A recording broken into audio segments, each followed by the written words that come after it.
네. 오늘 첫 번째로 찬양한 최은성 목사님 찬양, 왜 나만 겪는 고난이냐고. 제가 정말 힘들고 어려운 그 고난의 시간이 있었어요.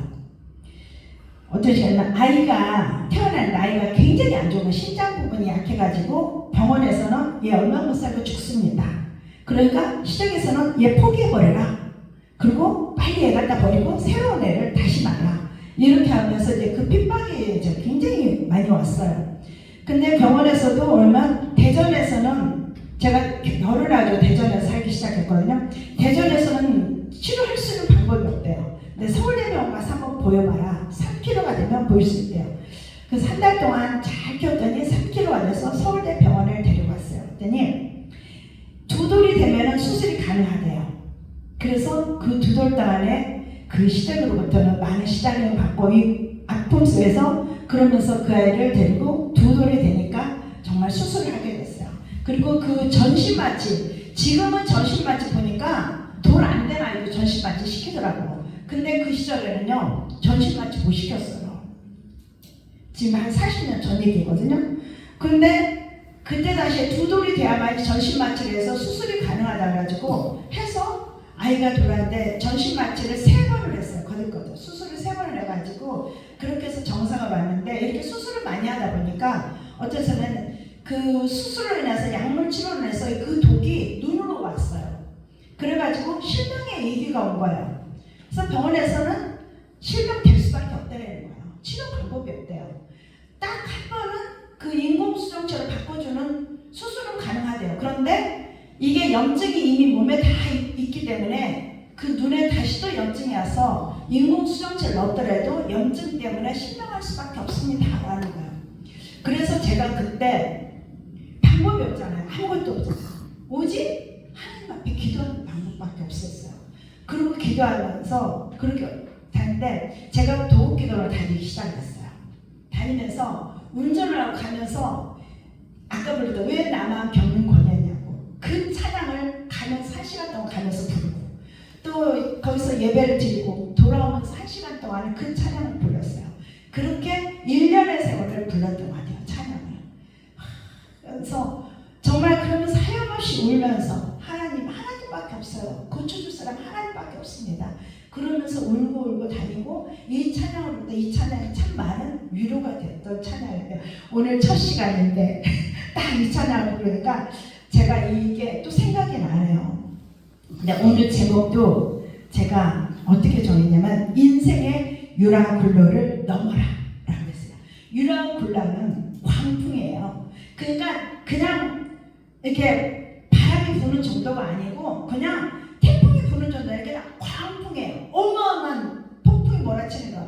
우리 인생에서 살아가면서 그렇게 어마어마한 광풍이 불 때가 있다는 거예요. 저는 아이가 태어났을 때 그런 심한 광풍이 불었고, 그리고 또 아이가 실명된다고 했을 때 그 광풍이 불었어요. 그런데 그 아이를 처음에 태어났을 때, 그리고 한 16살, 17살 때 눈에 실명이 온다는 얘기를 했는데 지금 39살이에요. 근데 지금까지 건강하게 잘 자라고, 그 일로 인해서 얼마나 눈에 실명이 된다고 그렇게 막 다닐 때 저희 아들 마지막에 기도를 데려왔더니 주의 종이 되겠다고, 신학교로 가겠다고, 그리고 나서 하나님의 부르신 방법이 지금 보면 부르심의 방법이에요.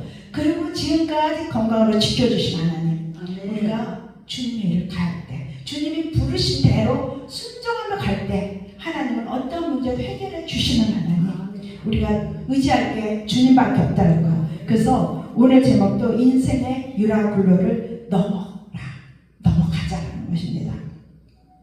이 사도행전 27장 여기 보면은 바울이 그 인생의 유라굴로 광풍을 넘어가는 이야기입니다.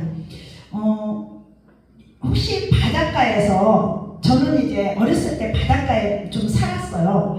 네, 바닷가에 그 섬에서 좀 살았는데 이게 섬에서, 제가 어렸을 때 섬에서 살 때 저희 아버지가 이제 육지로 나가기 위해서는 배를 타고 나가야 되잖아요. 근데 태풍이 딱 불고 나면요 파도가 엄청 세요. 그러니까 태풍이 올 때도 파도가 엄청 세지만 그때는 아예 배가 못 다니게 하잖아요. 근데 배가 이제 태풍이 지나갔으니까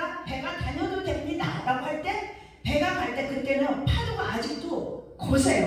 그래서 얼마나 고세냐면은 그 옛날에 배가 이렇게 파도 위로 쫙 올라갔다가 파도가 이렇게 착 내려가면 배가 안 보여요. 멀리서. 그러면 배가 물에 잠겼나? 배가 뒤집어졌나? 걱정이 되는 거예요. 그래가지고 저 수평선 너머까지 배가 갈 때까지 지켜보는 거예요. 불안과 초조에 혹시 어떻게 되진 않을까? 배가 뒤집어지진 않을까? 그러면서 보면 그래도 다행히도 배를 타고 육지까지 갔다가 또 되돌아오시고 이 과정을 저는 봤어요. 그러니까 그 유라굴라 강풍이라는 건 정말 배가 그렇게 뒤집힐 정도의 이런 광풍이 분다는 거. 우리 인생에도 그런 광풍이 불 수 있다는 거. 그런 시련의 광풍, 또 자녀들의 문제로, 남편의 문제로, 물질의 문제로 여러 가지 문제를 내서 이러한 광풍이 분다는 거죠. 이 광풍이 올 때 우리 해결 방법은 어떻게 우리가 해결해야 되겠냐는 거예요. 여기서는 오직 하나님만 의지하라. 하나님만 의지하는 방법밖에는 없다라는 거. 제가 최원석 목사님 살 때 정말 답답하고 저 문제 있을 때 정말 그 터널 속에 갇혀있고 물 속에 있는 것 같고 해결될 것 같지 않고 깜깜한 것 같지만 그러나 방법은 기도밖에 없더라는 거예요. 사람 의지해서 사람한테 얘기해봐야 더 오히려 상처로 돌아오더라고요. 의지할 때 주님 앞에 나서 눈물 흘리는 것밖에 없더라는 거. 제가 지난주에도 어느 분이 그러는 거예요. 그렇게 힘들 때 그분은 남편한테 맞고도 살았대요. 그리고 남편한테 맞고 이 어려운 가정을 지날 때 그저 주님 앞에 와서 눈물만 흘렸대요. 그랬더니 어느 날 그 눈물이 변해서 웃음으로 변하게 해주시고 희락의 은사를 주셨다. 이제는 그래서 어떤 어려움이 닥쳐도 어떤 아픔이 닥쳐도 울기보다는 그저 웃고 넘길 수 있는 그 은혜를 주셨다. 우리에게도 그런 은혜가 있는 이 시간이 되기를 소망합니다. 그러면 이 유라굴라 강풍은 왜 만났을까? 만나게 된 이유가 있겠죠. 보면은 오늘 읽은데 11절 보면 백부장이 선장과 선주의 말을 바울의 말보다 더 믿더라라고 얘기했어요. 우리는 누구의 말을 듣냐? 사람의 말을 더 들을 때 하나님의 말씀보다는 하나님의 말씀에 순종하기보다는 사람의 말에 더 귀를 기울일 때 우리는 넘어지게 된다는 거예요. 광풍을 만나게 된다는 것입니다. 저도 보면은 그래 어려움을 닥칠 때 그래 같은 목사니까 같은 성도니까 그래서 그 사람 말을 들었다가 넘어지는 경우가 상당히 많아요. 그래서 우리는 그럴 때도 하나님 앞에 물어볼 수 있는 거예요. 하나님 어떡할까요? 라고 물을 수 있는 우리가 되기를 소망합니다. 예. 이 바울은 예루살렘에서 체포되어 가지고 어디로 가냐면 갈샤라에 포송이 돼서 2년 동안 감옥에 갇혀 있었어요. 근데 베리스 총독이 소환돼서 베스도가 새 총독으로 부임하면서 상황이 달라졌어요. 근데 이 바울은 어떻게 부름받았냐? 다메섹 성산에서 예수 믿는 자들을 잡아 죽이려고 예수 믿는 사람들을 잡으러 가다가 거기서 주님의 음성을 듣고 예수 음성을 듣고 그리고 거기서 구부라지고 거기서 변화된 사람이에요. 그런데 뭐라냐면 너는 이방인에게 복음을 전하자는 거예요.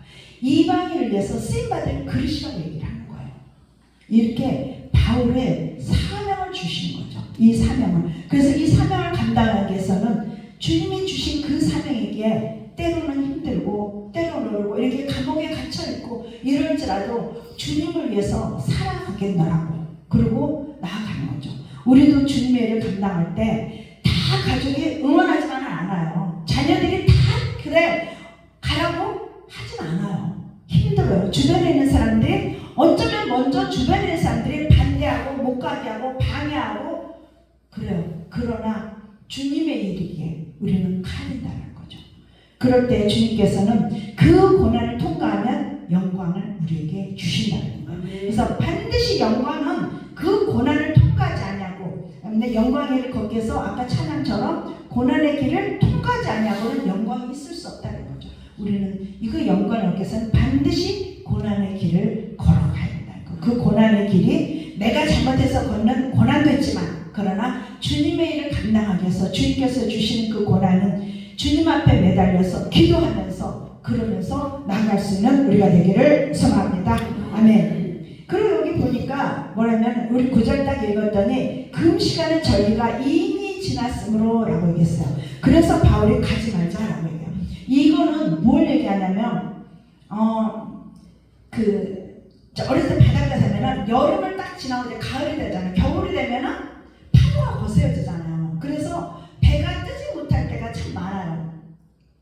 그래서 저희 이제 목포에 갔더니 목포에서는 뭐냐면 이 섬 사람들이요 겨울을 날기 위해서 겨울 3개월 정도는 이 가을 되면 10월, 11월 이때 되면은 지금부터 이제 파도가 거세진대요. 그래서 목포에다가 방을 얻어놓고 겨울을 난대요. 섬에를 들어가면은 섬이 계속 파도가 치니까. 그리고 다시 봄이 되기 시작하면은 섬으로 가서 섬 이제 조개도 잡고 이런 걸 하죠. 고기도 잡고 이렇게 일을 한다고 해요. 그래서 섬 사람들은 도시에 와서 3개월을 지낸대요. 근데 여기서도 지금 보면은 미양이라는 곳에 있어요. 그러니까 이 섬은 이 항구는 굉장히 좁아요. 그리고 숙박 시설이 별로 안 좋아요. 그러니까 이곳에는 지내기는 좀 불편한 곳이에요. 그래서 어디로 갔냐, 이 선장이 좀 더 좋은 곳에, 좀 더 좋은 항구에 가서 지내자라고 얘기를 하는 거예요.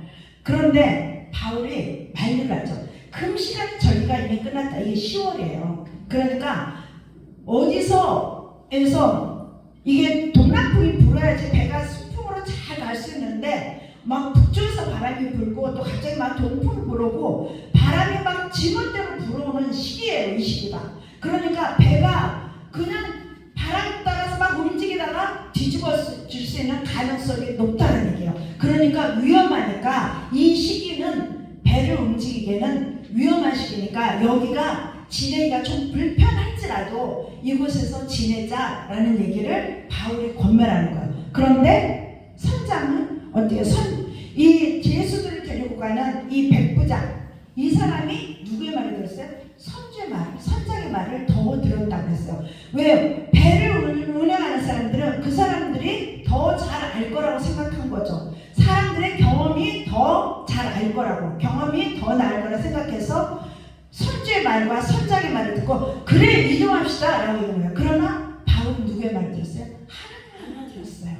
하나님의 말을 들어야 되는데 하나님의 말보다는 우리의 경험을 앞세요. 우리 자신도 나의 경험, 내가 과거에 이렇게 했으니까 이게 더 잘 될 거야, 이렇게 하면 될 거야 라고 내 경험, 내 주장을 앞세우고 내 고집을 앞세우는 그런 인해서 하나님과 멀어지게 되면서 문제가 발생하게 된다는 거예요.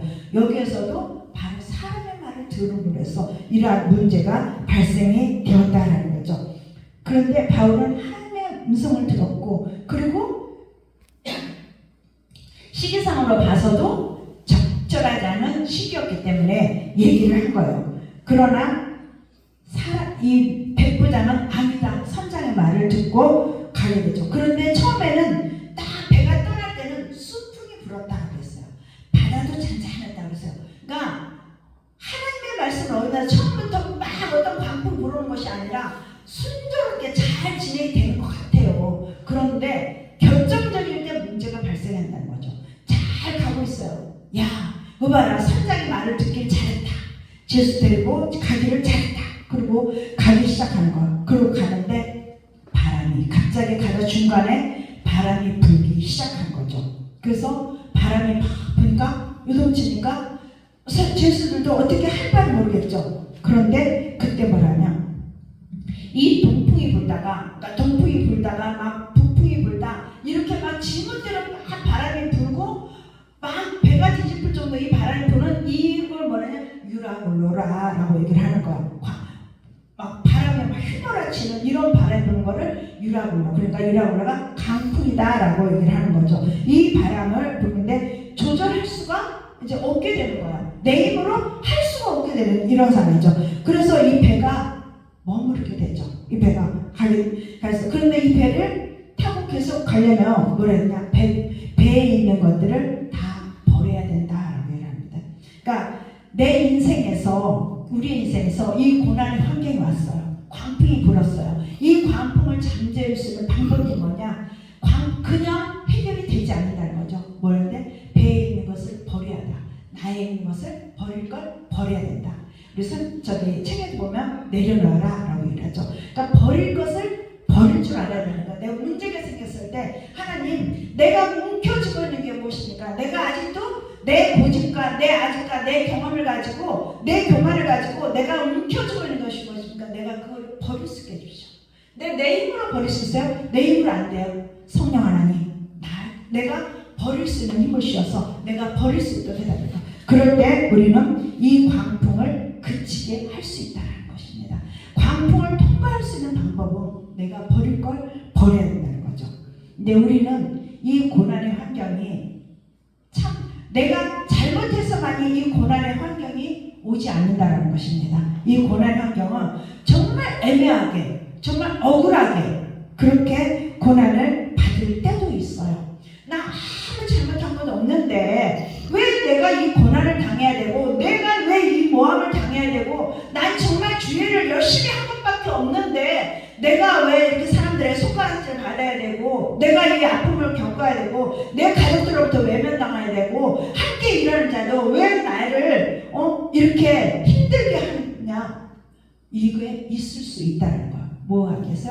나를 정말 하나님의 일꾼으로 만들기 위해서 훈련시키는 과정에서 고난을 줄 수도 있다는 것입니다. 그러니까 우리는 뭐야 돼? 분별을 잘해야 되겠죠. 네. 이렇게 해서 나를 한 단계 이 고난을 통해서 뭐냐? 나를 한 단계 업그레이드 시키고 나를 한 단계 더 통과하게 시켜서 정말 하나님의 일꾼으로서 영역을 넓혀주고 더 하나님의 일을 잘할 수 있도록 하나님이 그만큼 잘할 수 있다는 건데 내가 품어야 돼요. 주님의 그 사랑의 마음으로 품을 수 있는 마음을 갖게 하는 거예요. 내가 넓은 마음을 갖게 할 때 품을 수 있어요. 내가 깊은 하나님과의 깊은 관계를 유지할 때 내가 품을 수 있다는 거. 그런 사람으로 만들어 간다는 거예요. 그러니까 전에는 옆에서 퍽 찌르면 안 찌려 이런 얘기를 하겠죠. 힘들다고. 그런데 내가 넓어지고 내가 더 깊어지면 찔러도 그런가 보다 넘어갈 수 있다는 거예요. 이렇게 이런 사람으로 만들기 위해서 하나님의 일꾼은 그래야 된다. 참아야 된다. 인내해야 된다. 그렇게 만들기 위해서 우리에게 고난의 환경을 줄 수 있다는 거. 유라굴라 강풍이 올 수 있다. 그래서 그 유라굴라 강풍을 통해서 왜 이 광풍이 불가라만 보지 말고 그 광풍 너머에 있는 그 영광을 볼 수 있는 우리 모두가 되기를 소망합니다. 아멘. 그 다음에 또 한 가지 이 고난은 어떻게 오냐. 복음을 위해서도 고난이 온다는 거야. 우리 복음을 전할 때 전도 우리 많이 해봤잖아요. 전도할 때. 저도 여기서 전도 제일 힘든 전도가 무속인 전도. 일주일에 한 번씩 만나서 모여가지고 함께 예배하고 기도하고 그러고 나서 두 명씩 짝을 지어서 여기 이제 대전 잘 아시죠? 뭐 대사동 쪽 그쪽에 또 유성 쪽 그 다음에 유촌동 이렇게 몇 군데 그 주로 무속인들이 모여 사는 집단들이 주로 거기 있잖아요. 거기를 두 명씩 짝을 지어서 갔어요. 그러니까는 그렇게 해가지고 무속인 깃발 꽂힌 데마다 다 불 누르면서 전도를 하기 시작했어요. 문 안 열어주는 데도 있고 커피 한 잔만 주세요 하면은 물 한 잔 주세요 하면은 열어주는 데도 있고. 근데 그들은 이게 신 섬기는 신들은 올 줄 알았다. 옳다고 알려주더라. 이러면서 맞아요. 그런데 거기 가서 그 영적으로 그들과 대화하고 싸우면서 우리가 복음을 전해야 된다는 거는 보이지 않는 그 영들과 싸우면서 굉장히 힘들어요. 복음을 전할 때. 근데 애매하게 모함도 받아요. 쫓겨남도 당해요. 그러니까 복음을 위해서 그런 고난도 받을 수 있다는 것입니다. 어려운 목사님은 그분은 항상 간증하시는 게 그걸 간증하는데 전도하러 매일 그 권사님 한 분이 매일 자기 집에 오셨대요. 근데 올 때 하도 귀찮게 예수 믿으라고 하도 그러니까는 집에서 똥바가지를 갖다가 똥을 갖다가 뿌렸대요. 생각해보세요. 그를 똥바지를 뒤집어 쓰고 전도를 하러 갔다가 뒤집어 쓰고 그 다음에 전도를 가겠어요? 못 가요. 근데 그분은 그 다음날 또 갔대요. 여전히. 그래서 그 다음날 전도를 또 오니까 거기에 꼬그라졌다는 거야. 그리고 예수를 믿게 됐고 그분은 목사까지 되었다는 거야. 그리고 뭐하고 갔냐? 그걸 자기가 이런 사람이었다고 이렇게 변했다고. 그리고 이제 제가 목회를 할 때 저희 대전까지 오셔가지고 같이 전도를 도와주겠다라고 해서 오셔가지고 간증하시고 그 다음에 가가호 문 열어가면서 전도도 해주셨어요. 그렇게 변한 하나님, 그러니까 뭐였어요? 복음이 거기에 전해지기 위해서 그 고난을 받았다는 거예요. 우리도 복음을 전하기 위해서 많은 그 고난을 받을 수 있다는 것입니다. 우리가 전도지 주면 다 받으면 얼마나 좋겠어요. 다인데, 근데 전도를 하다 보니까요, 전도지를 전해줬는데 던져버리고 가요. 땅바닥에, 근데 어떤 사람이 그 땅바닥에 떨어진 그 전도지를 주워서 그걸 보고 교회에 들어오더라고요. 그래서 이 전도지는 그 사람이 안 받더라도 누군가가 전도지를 보는 사람이 있어요. 우리는 그래서 그거를 기대하면서 분명히 하나님은 거기에 역사하실 거야. 하나님은 누군가를 구원하고자 하는 자가 있으면 그 자리에 있을 거라는 그 기대를 가지고 복음을 전하는 거야. 짓밟혀도 때로는 욕을 먹어도 우리가 이 어려운 고난을 당해도 이 바울도 자기가 핍박하는 자였지만 복음을 전하는 자가 됐을 때 많은 이렇게 감옥에도 갇히게 되고 또 매도 39대씩 3번씩이나 태장을 맞았다고 그래요. 그렇게 맞고 그 고난을 당하면서도 복음을 전해서 자기 정말 죽으면 죽으려는 각오로 이제는 나는 죽고 예수만 살아라고 복음을 전했던 것처럼 우리도 복음을 위해서 그렇게 고난을 받을 수 있다는 것입니다. 우리 그 고난을 받을 때 주님이 주시는 주님이 주시는 상급이 있구나. 주님이 주시려고 복을 주시려고 준비하고 계시구나. 그래 찾고 넘어가자. 그리고 기쁜 마음으로 복음을 전하다가 욕을 먹더라도 감사하면서 그러면서 복음을 전해야 돼요. 바로 이 바울도 자기 할 일이 뭐예요? 복음을 전해. 어디까지 가서? 로마까지 가서 그 믿지 않는 로마에까지 가서 복음을 전하는 게 그게 자기 사명이라고 갔던 것처럼 우리에게도 우리는 첫 번째 놀랐어요. 너만 구원받아라 라고 하잖아요. 우리를 먼저 구원받아서 우리를 택하시고 우리를 구원해 주시고 그리고 우리를 통해서 뭐라 했어요? 가정을 구원하기를 원하시는 거야. 내 이웃을 구원하시기를 원하시는 거야. 그리고 이 나라를 구원하기를 원하시고 이 나라가 복음화가 되기를 원하시고 세계로 복음이 흘러서 나가기를 원하신다는 거죠. 어떤 사람은 눈에 보이는 한 사람만을 전도했대요. 평생을 알고 났더니 한 사람밖에 전도한 사람이 없네. 하나님, 저는 평생도록 한 사람밖에 전도하지 못했습니다 라고 했더니 하나님께서 응답 주시기를 아니다. 그 한 사람이 몇만 명을 복음을 전했다. 그러니 너는 몇만 명을 전도할 거다 라고 얘기하는 거. 우리는 한 사람에게 복음을 전한 것 같지만 그게 파장이 되어서 흘러가는 거예요. 우리 물에다 돌을 던지면 그 파장이 흘러가듯이 우리가 복음 한마디 입을 열어서 전하는 것이 파장이 되어서 나가는 거예요. 그럴 때 우리는 뭔데? 그 광풍을 이겨나갈 수 있다는 것입니다. 우리는 광풍을 이겨나갈 수 있는 우리에게를 소망합니다. 아멘. 다윗은 여호와여 주의 이름을 아는 자는 주를 의지하느니 이는 주를 찾는 자들을 버리지 아니하십니다. 오직 자기 생각을 앞세우지 않고 오직 여호와 하나님만을 앞세우는 그러한 삶을 살았습니다. 우리도 정말 나를 앞세우지 아니하고 나는 죽고 이제는 예수로만 사는 자라고 고백하며 예수를 증거하고 복음을 전할 수 있는 그리고 또한 그러므로 해서 유라굴라 강포를 넘어갈 수 있는 그러한 우리가 되기를 소망합니다. 아멘. 그 다음에 또 이 유라굴라 강풍은 왜 만나냐? 육신의 눈으로 보기에 좀 더 편한 곳을 찾았기 때문이에요.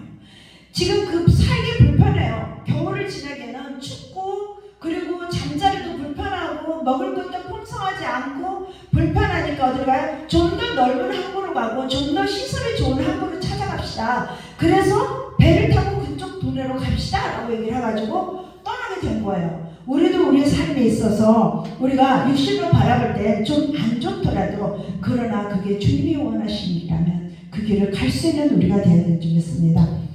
대표적인 예가 성경에 창세기에 보면 아브라함과 롯의 이야기예요. 둘이 형제가 같이 살았어요. 같이 살다가 가축들이 많아지고 이제 먹을 게 없어지니까 둘이 너무 많아서 다툼이 일어나고 이러니까 롯에게 조카 롯에게 그러죠. 네가 먼저 여기에 봐서 좋은 땅 네가 가고 싶은 데 먼저 선택해라. 그러니까 야 저기 소돔과 고모라서 보니까 살기 좋아 보이고 성도 있고 집도 좋아 보이고 도시에 와 그래서 내가 거기로 가겠습니다 라고 얘기했어요. 그래서 가라 라고 했어요. 그런데 그곳은 어때요? 보기에는 좋았죠. 그러나 그곳에 살다 보니까 그곳에서는 이 향락이 심해서 결국은 자기 자기 안에는 소원개종 되는 이 아픔을 겪게 되고 그 고문안에서 그 불이 내림을 해서 살지 못하고 나와야 됐고 그것에서는 동성연애도 있었고 동성연애가 심했잖아요. 이런 아픔이 있게 되고 그런 아픔을 겪게 되고 결국은 나오게 되잖아요. 우리는 그래서 육신의 보기에 좋은 것을 택하는 것이 아니라 하나님의 뜻을 묻고 하나님의 뜻을 쫓아서 나아갈 수 있는 우리가 되어야 되는 줄 믿습니다. 그렇게 하나님의 뜻을 묻고 나갈 때 우리는 고난과 역경을 이겨나갈 수 있다는 것입니다.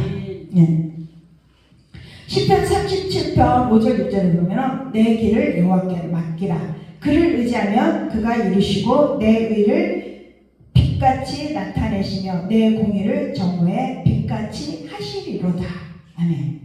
우리의 길을 하나님께 맡기는 거예요. 그리고 주님 늘 물어봤죠. 주님 어떻게 할까요? 주님 제가 저는 그래 가면서도 주님 제가 제대로 가고 있습니까?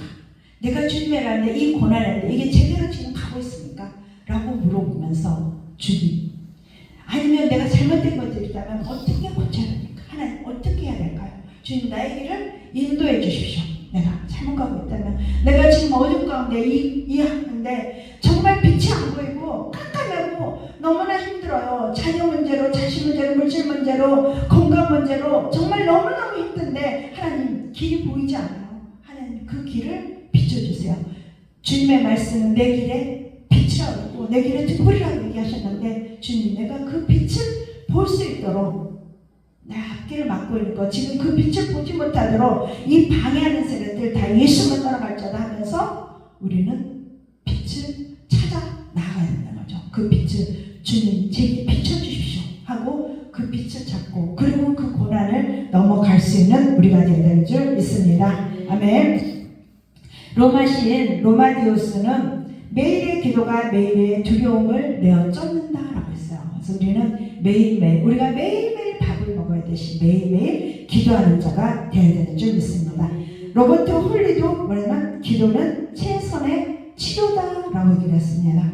우리가 이렇게 치료 방법 중에 가장 최선의 방법이 기도다라는 것입니다. 우리는 기도하는 물론 처음에는 내 기도로 시작해요. 내가 문제 있으니까 내가 하나님 앞에 엎드려요. 그런데 하나님은 내가 그렇게 막 기도할 때 누군가를 생각나게 하고 누군가를 중보기도 하게 하시고 그러면 또 그 중보기도하면서 그 사람을 위해서 눈물을 흘리며 기도하면 내 문제가 어느새 해결해 주시다는 것. 우리는 주님의 부르심 받았으면 주님의 이끌면 주님의 부르신 대로 주님 앞에 엎드리기만 하면 주님께서 기도에 제목 주시고 기도하게 하시고 그러므로서 내 문제를 해결해 주시는 주님 그렇게 우리를 사용하시기를 원하신다는 거죠. 우리는 절대로 너만 구원받으라고 절대로 하지 않았어요. 너만 구원받기 위해서 너만 택했다는 것이 아니라 내가 너를 택해서 복음을 전하고 다른 자들을 구원하는데 너를 쓰고자 한다라고 우리를 부르셨다는 거. 우리가 잘나서 부름받은 게 아니라 우리가 하나님 부르심에 정말 순종할 수 있고 그 부르심대로 나아갈 수 있기 때문에 우리를 부르셨다는 것입니다. 우리는 그 부르심에 순종하며 나가야 될 줄 믿습니다. 아멘. 또 그 다음에 어디냐? 이 유라굴라 강풍을 넘어가려면 이 유라굴라 강풍을 이겨내려면 뭐하는데? 버려야 된다라고 합니다. 아까 버려야 된다고 했죠. 뱃사람들이 오는데 배에 기구들을 버려라. 그리고 다 배에다 다 던져버리래요. 기구들도 던져버려요. 나중에 근데 먹을 것까지도 다 버리게 만드셔요. 오직 누가인데 목숨을 유지하기 위해서는 다 버리게 하시는 거예요. 우리도 다 버려야 돼요. 저도 예전에 기도할 때 하나님이 인내하래요. 맨날 내려놓으래요. 하나님 저 내려놨는데요? 저 다 버렸는데요? 아니 더 버리래요. 더 내려놓으래요. 우리는 언제까지? 주님이 됐다 할 때까지 다 내려놓고 버릴 게 없다. 또 이거 버려요. 여기서도 기고 무거운 거 처음에 버렸겠죠. 그 다음에 가벼운 것도 다 버리래요. 버리는 거 버리고 또 버리고 배가 뒤집어지면 끝나니까 목숨을 유지하기 위해서 다 버리려는 거야. 버리는데 버렸다는 거야. 뭐하는데? 내 생명을 유지하는데 필요치 않은 것들은 버리게 하신 하나님. 오직 생명은 누구의 손에 됐어요? 하나님의 손에 달려있다. 그러니까 하나님께 맡기고 하나님만 의지하고 그 하나님께 맡기는 것 외에 필요 없는 것들은 다 하나씩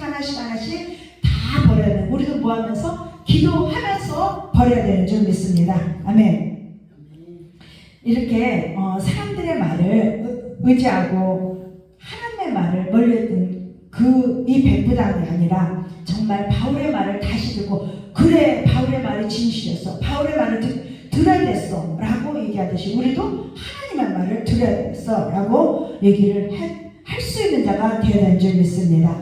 우리는 그러기 위해서 누구를 만나야 돼요? 예수님을 만나야 돼요. 예수님을 만나야지 예수님의 말을 들을 수 있겠죠. 네. 우리는 예수님을 만나서 사나 죽으나 주를 위해서 먹든지 마시든지 무엇을 하든지 하나님의 영광을 위해서 사람보다는 오직 주님을 기쁘시게 하는 그러한 사랑이 되어야 되는 줄 믿습니다. 하나님께서는 우리가 이렇게 힘들고 이 고난이 너무 힘들어할 때 이 고난을 없애주신다라고 어느 성경 어디에 나왔지 않아요. 전혀 그런 말씀 안 했어요. 아니 고난인데 그러면은 고난을 통과하라고 했어요. 고난을 넘어가라고 했지 고난을 없애주겠다라고 우리에게 말씀하시지 않았어요. 우리는 감당하는 자가 됐어요. 고린도전서 10장 31절을 보면은 고난을 주시되 감당할 수 있는 그 고난을 주시겠다고 했어요. 그리고 또한 감당할 수 없을 때는 피할 길을 주시겠다고. 저는 이 말씀을 아까 아이가 실명이 됐다고 할 때, 또한 아이가 정말 죽는다고 할 때 그때 이 말씀을 붙들었어요. 이 말씀을 붙들고 하나님 앞에 기도했어요. 그런데 아무 대답이 없어요. 제가 한 달 정도는 아마 이 말씀만 붙들고 기도를 했나 봐요. 새벽 예배 갈 때마다 이 말씀만 붙들고 기도했어요. 하나님 고난을 주시되 감당할 수 있는 고난을 주시다는데 왜 제게는 감당할 수 없는 고난을 주십니까? 분명히 성경 말씀에도 분명히 고난을 감당할 수 있는 고난을 주시고 감당할 수 없을 때는 피할 길도 주시다는데 저에게는 피할 길도 주시지 않고요. 감당할 수 없는 고난을 주시는데 왜 제게는 그런 고난을 주십니까? 라고 하나님께 한 달간 기도를 했어요. 그런데 하나님이 한 달 동안 기도를 할 때 뭐라고 주시나? 마지막에 감당할 수 있다. 한 가지 딱 주시는 거예요. 그런데 그 말씀을 딱 듣는 순간 아무 말도 할 수가 없어요. 감당할 수 있대요. 나는 감당할 수 없다고 하나님 앞에 한 달 동안 막 부르짖고 하나님 너무 힘들었는데 감당할 수 있대요. 뭔데? 우리가 고난을 내가 감당하려고 하면 감당할 수 없지만 우리 주님은 감당할 수 있도록 우리를 함께 해주신다는 것입니다. 그 모래 위에 발자국이라는 그 시를 보면은 그 발자국이 어느 시인이 그러죠. 발자국이 두 사람의 발자국이 막 걸어가요. 근데 그 사람의 인생에서 가장 힘든 시간에 발자국이 한 사람의 발자국밖에 없는 거야. 그래서 예수님께 물어보죠. 예수님, 왜 예수님은 저와 함께 그렇게 걸어가시다가 내 인생에서 내가 가장 힘들 때 예수님은 도대체 어디 가셨습니까? 왜 예수님의 발자국은 안 보이고 도대체 어디 가셨습니까? 라고 물을 때 예수님께서 뭐라 그래요? 네가 좋을 때 같이 걸었지. 그런데 네가 가장 힘든 그 시간에는 내가 너를 업고 걸었단다.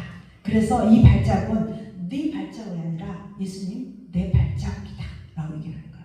우리가 힘들고 이 고난 가운데 있을 때 주님 어디 계십니까? 내가 기도해도 응답이 없는 것 같고 어디 계십니까? 라고 한없이 눈물만 흘리고 고통과 아픔과 그러고 있을 때 그때 주님은 우리를 안아주셔서 또한 우리를 업어주셔서 그 고난을 넘어가게 해주신다는 것입니다.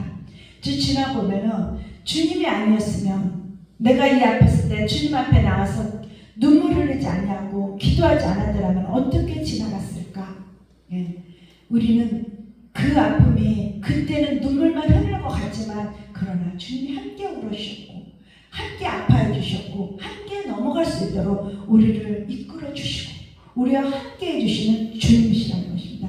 우리의 인생에서 이 유라보라 같은 이런 광풍이 있습니까? 또한 그보다 잔잔하지만 그러나 태풍이 불고 있습니까? 이런 태풍을 잔잔케 할 수 있는 오직 주님 앞에 나와서 기도하는 것밖에 없습니다. 우리 주님 앞에 엎드려서 기도함으로 해서 이번 성회를 통해서 이 광풍이 있다면 이 광풍을 통과하는 자가 되길 원합니다.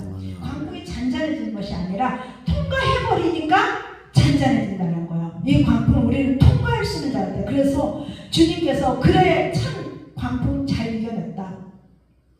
제가 지난주에 이제 설교를 했는데 제가 그 아이 실망된 얘기를 쭉 했어요. 그랬더니 그분이 그래 얼마나 지금 요즘 사람들 중에 그렇게 힘든 사람들이 많겠냐. 그런 사람들을 위로하기 위해서 말씀을 전하러 다녀야지. 저에게 그렇게 권면하시더라고요. 우리는 주님은 이 기독교는 뭔데 체험의 종교라고 그러잖아요.